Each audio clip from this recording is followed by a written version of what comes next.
വിൽപ്പന കരാർ ലംഘിച്ചതിന് DGPയുടെ 10.8 സെന്റ് ഭൂമി ജപ്തി ചെയ്യാൻ ഉത്തരവ്. ഷെയ്ഖ് ദർവേഷ് സാഹിബിനും ഭാര്യയ്ക്കുമെതിരെയാണ് കോടതിയുടെ വിധി. ഭൂമി വിൽക്കാനായി 30 ലക്ഷം മുൻകൂർ വാങ്ങിയ ശേഷം കരാർ ലംഘിച്ചുവെന്നാണ് പരാതി. എന്നാൽ ഇടപാടിൽ പിൻവാങ്ങൽ ഉണ്ടായിട്ടില്ല എന്നാണ് DGPയുടെ വിശദീകരണം. അനന്തകൃഷ്ണൻ വിവരങ്ങളുമായി ചേരുകയാണ്. അനന്തൻ, ബാധ്യതയുണ്ടായിരുന്ന സ്ഥലം അത് മറച്ചു വെച്ചുകൊണ്ട് വിൽപ്പന നടത്താൻ ശ്രമിച്ചു എന്നുള്ളതാണ് ആരോപണം. ഈ 30 ലക്ഷം രൂപ തിരികെ നൽകിയാൽ സ്ഥലം വിട്ടുകൊടുക്കാമെന്നുള്ളതാണോ?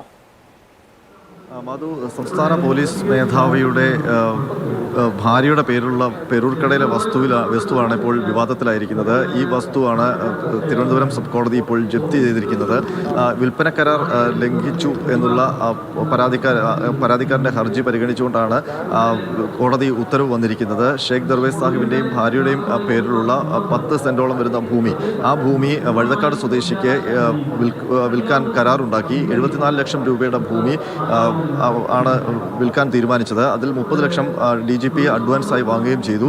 എന്നാൽ പിന്നീട് ഈ വസ്തു വാങ്ങാൻ തയ്യാറായ വ്യക്തി അയാൾ പരിശോധിക്കുമ്പോഴാണ് ഈ വസ്തു DGPയുടെ ഭാര്യ അത് ബാങ്കിൽ പണയം വെച്ച് പണം നേടിയിട്ടുണ്ട് എന്നുള്ള ഒരു ബാങ്ക് ഈട് നൽകിയിട്ടുള്ളതായി വ്യക്തമായത്. ഏതാണ്ട് 26 ലക്ഷം രൂപയുടെ ബാധ്യത ഈ വസ്തുവിൻ്റെ പുറത്ത് ഉണ്ട് എന്ന് മനസ്സിലാക്കി. ഇതേ തുടർന്നാണ് ഈ വസ്തു വാങ്ങാൻ തയ്യാറായ വ്യക്തി കോടതിയിൽ പോയത്. തുടർന്ന് കോടതി ആ വ്യക്തിക്ക് അനുകൂലമായുള്ള വിധി പുറപ്പെടുവിച്ചു. അങ്ങനെ ആ പണം നൽകുന്ന മുറയ്ക്ക് തിരിച്ചു നൽകണം എന്നുള്ള വ്യവസ്ഥയുടെ അടിസ്ഥാനത്തിലാണ് DGPയുടെ ഭൂമി ഇപ്പോൾ കോടതി ജപ്തി ചെയ്തിരിക്കുന്നത്. പക്ഷേ ഇക്കാര്യത്തിൽ DGP ഇപ്പോൾ ഒരു വിശദീകരണം നൽകിയിട്ടുണ്ട്. അതായത് ഭൂമി ഇടപാടിൽ ഒരു പിൻവാങ്ങലും നടന്നിട്ടില്ല, സുതാര്യമായ ഇടപാടാണ് നടന്നത്. കൃത്യമായ കരാറോടെയാണ് ഈ ഭൂമി ഇടപാട് നടത്തിയിരിക്കുന്നത്. കരാറുകാരൻ ഈ അഡ്വാൻസ് പണം തന്ന ശേഷം ഭൂമിയിൽ മതിൽ കെട്ടുകയായിരുന്നു.